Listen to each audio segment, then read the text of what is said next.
సుధాకర్ గారు కొంచెం శ్రీహరి గారు ప్లీజ్ చేయమని సీఎం గారు చెప్పారు sir. Almost all sir speak 50 CM minutes అయింది. నేను రెండు సూచనలు చేస్తా సార్. కాదు, నేనేమి main రాజకీయ speaker ఉపన్యాసం వదిలిపెట్టేసి చేయను సార్. కాదు, గౌరవ శ్రీహరి ముఖ్యమంత్రి గారు గారు సూచనలు చేయమని చెప్పారు. అందులో మొట్టమొదటి సూచన ఏంటి అంటే జస్టిస్ రాజేంద్ర కుమార్ సచార్ గారు మైనార్టీ కులగణన పైన కమిషన్ వేశారు. జ్యుడిషియరీ కమిషన్ అది జ్యుడిషియరీ జస్టిస్ ద్వారా వేసిన కమిషన్. దానికి చట్టబద్ధత లభించింది, జ్యుడిషియల్ శాంక్టిటీ వచ్చింది దానికి. రెండవది, దీనికి ఇప్పుడు మనం చేసే ఈ డోర్ టు డోర్ సర్వేకు చట్టబద్ధత లేదు. నేనేమంటున్నానంటే సీఎం గారిని, రేపు ఇది అనవసరమైన న్యాయపరమైన చిక్కుల్లో పడకుండా ఉండాలి అంటే దీనికి ఒక చట్టబద్ధత కల్పించే ప్రయత్నం అయినా చేయండి, లేదా ఒక జడ్జి ద్వారా ఒక కమిషనర్ని వేసి ఈ యొక్క కులగణన చేపట్టండి. చేపట్టినప్పుడు మీరు అనుకున్నట్టుగా, మనమందరం అనుకున్నట్టుగా బీసీలకు కానీ ఇతర బడుగు బలహీన వర్గాల వారికి కానీ న్యాయం చేసే అవకాశం ఉంటుంది. లేకుంటే ఇది ఏమైందంటే ఒక పొలిటికల్ స్లోగాన్గా మిగిలిపోతుంది అనేది నా భయం. మీ మళ్ళీ చెప్తున్నాం, భారత రాష్ట్ర సమితి తరఫున ఈ రిజల్యూషన్ను మేము వెల్కమ్ చేస్తున్నాం. దీన్ని మేము వ్యతిరేకించడం లేదు, విమర్శ చేయడం లేదు. కాకపోతే దీనికి స్టాట్యుటరీ శాంక్టిటీ లేదు, దీనికి జ్యుడిషియరీ శాంక్టిటీ లేదు.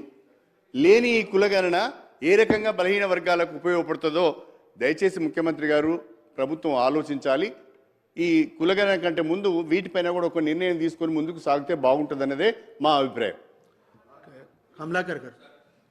Sir, I don't want to take much time, sir. గౌరవ ముఖ్యమంత్రి గారికి మళ్ళీ ఒకరికి సార్, మా అనుమానాలు ఏంటంటే, ఎందుకంటే ఆల్రెడీ సుప్రీంకోర్టు కొన్ని ట్రిపుల్ టెస్ట్ చెప్పింది కాబట్టి దాన్నే నేను మీకు ఏకరిస్తాను సార్.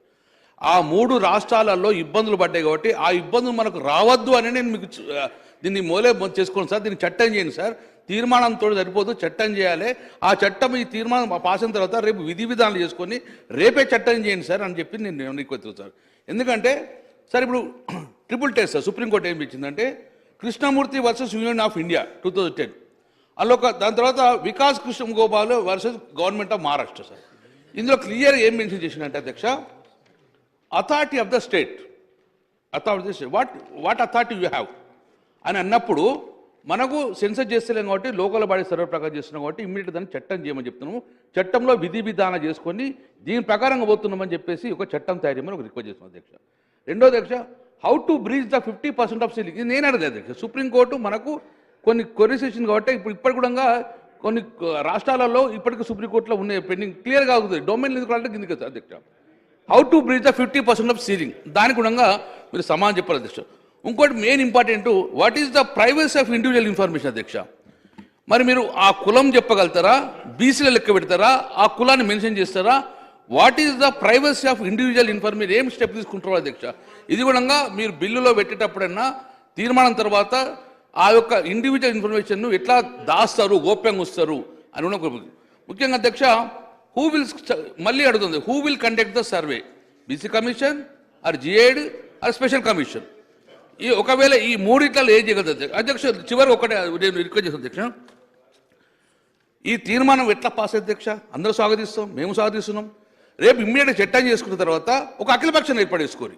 ఎందుకంటే ఎన్ని కాలమ్స్ ఉండాలి, ఏం పిలుస్తారు, జెండర్ పిలుస్తారా, మీరు ఏమేమి మీరు వాళ్ళను క్వశ్చన్ చేస్తారు, అవన్నిటి కూడా ఇన్ఫర్మేషన్కు ఒక అఖిలపక్షం చేసుకొని దాన్ని ఒక తయారు చేసుకుంటే అందులో ఏమేమి అంశాలు వస్తాయి అవన్నీ గుర్తుకట అక్కడ పిలవండి, అక్కడ ఏర్పాటు చేయండి, దాని ప్రకారం తయారు చేసుకొని. ముఖ్యంగా చివరిగా నేను ఒక్కటి మాత్రం ఎక్కువ అధ్యక్ష, తీర్మానంతో చట్టబద్ధత లేదు. ఈ తీర్మానం పాస్ అయినాక వెంటనే రేపే అవసరం ఉంటే గిట్ట దీన్ని చట్టాన్ని తయారు చేసుకోండి, బిల్లు పెట్టి చట్టాన్ని చేసుకొని విధి విధానాలు చేసుకోర్రి before the local body elections.